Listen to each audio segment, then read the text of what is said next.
ಖಳನಾಯಕಾಗಿ ನಿಂತು ಕಾಣ್ತಾ ಇದ್ದಾರೆ ವಿನ ನಾನು ಗೆದ್ದಿದ್ದೀನಿ ಅಂತ ಅಮೇರಿಕನ್ ಮುಂದೆ ಹೇಳ್ತಿರ್ಬೋದು. ಯಾಕಂದ್ರೆ ನಾಳೆ ಅಕ್ಟೋಬರ್ ನವಂಬರ್ದಲ್ಲಿ ಚುನಾವಣೆ ಬರ್ತಾ ಇದ್ದಾವೆ ಹೌಸ್ ಆಫ್ ರಿಪ್ರೆಸೆಂಟೇಟಿವ್.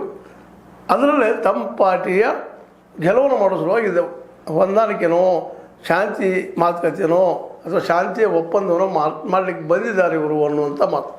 ಒಟ್ಟಾರೆಯಾಗಿ 14 ಅಂಶಗಳ ಪೂರ್ವ ವಿವರ ಸಿಕ್ಕಾಗ ಇಲ್ಲಿ ಯಾರು ಸೋತರು ಯಾರು ಗೆದ್ದರು ಹೇಳ್ಬೋದು. ಆದರೆ ಈಗಿನ ಮಟ್ಟಿಗೆ ಮಾತ್ರ ಇರಾನ್ ಇದ್ದಿದ್ದು ಜಗದ ಸೂಪರ್ ಪವರ್ ಅಂತ ಅಮೆರಿಕವನ್ನು ಸೋಲಿಸದ ಈಗ ಸೂಪರ್ ಪವರ್ ಇರಾನ್ ಆಗ್ಯದ. ಅಷ್ಟಲ್ಲ, ಜಗದ ಅನೇಕ ದೇಶಗಳ ಗೆಳೆತನವನ್ನು ಹೆಚ್ಚು ಮಾಡಿಕೊಂಡು ತನ್ನ ಎಣ್ಣೆ ವ್ಯಾಪಾರ ಹೆಚ್ಚು ಮಾಡ್ಕೊಂಡದ ಅನ್ನೋಂಥ ಸತ್ಯದ.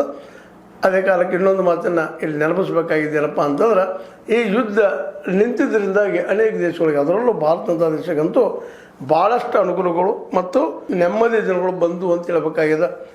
ಈಗಾದರೂ ಅಚ್ಚೆ ದಿನಗಳು ಬರ್ಬೋದಾ ಅನ್ನುವಂಥ ಚರ್ಚೆಗಳು ನಡೆದಿರುವುದನ್ನು ಗಮನಿಸಿದರೆ ಮೋಸ್ಟ್ಲಿ ಯುದ್ಧ ಅಥವಾ ಶಾಂತಿ, ಅದಕ್ಕೆ ಹೇಳಿದ್ದು ಟಾಲ್ಸ್ಟಾಯ್, ಯುದ್ಧ ಮತ್ತು ಶಾಂತಿ ಅಂತೇಳಿ. ಶಾಂತಿಯಿಂದ ಸಿಗುವಂಥದ್ದು ಯುದ್ಧದಿಂದ ಸಿಗಲಾರದು.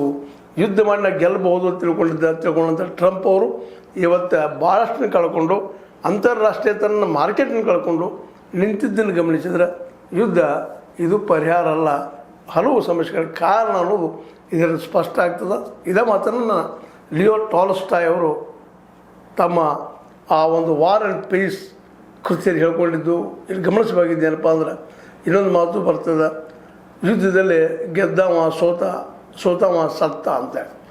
ಇದೇನಾಗ್ತದೆ ನೋಡ್ರಿ ನಿಮಗೆ ಯಾವ ರೀತಿ ಅನಿಷ್ಟ ಆಗ್ತದೆ. ಬಟ್ ಇರಾನ್ ಮಾತ್ರ ಇವತ್ತಿನ ದಿನದಲ್ಲೇ ಒಂದು ಸೂಪರ್ ಪವರಾಗಿ ಹೊರಗೆ ಬಂದಿದ್ದೇನೆ, ಸುಳ್ಳಲ್ಲ ಅಂತ ಹೇಳ್ತಾ, ಇದು ನಿಮ್ಗೆ ಲೈಕ್ ಆಗಿರ್ಬೋದು. ಲೈಕ್ ಮಾಡಿ, ಶೇರ್ ಮಾಡಿ, ಕಾಮೆಂಟ್ ಮಾಡಿ, ಜೊತೆ ಸಬ್ಸ್ಕ್ರೈಬ್ ಮಾಡಿ. S16 ನ್ಯೂಸ್ ಅರ್ಧ ದೇಶ ಥರ ಸತ್ಯಕ್ಕೆ ಒಂದು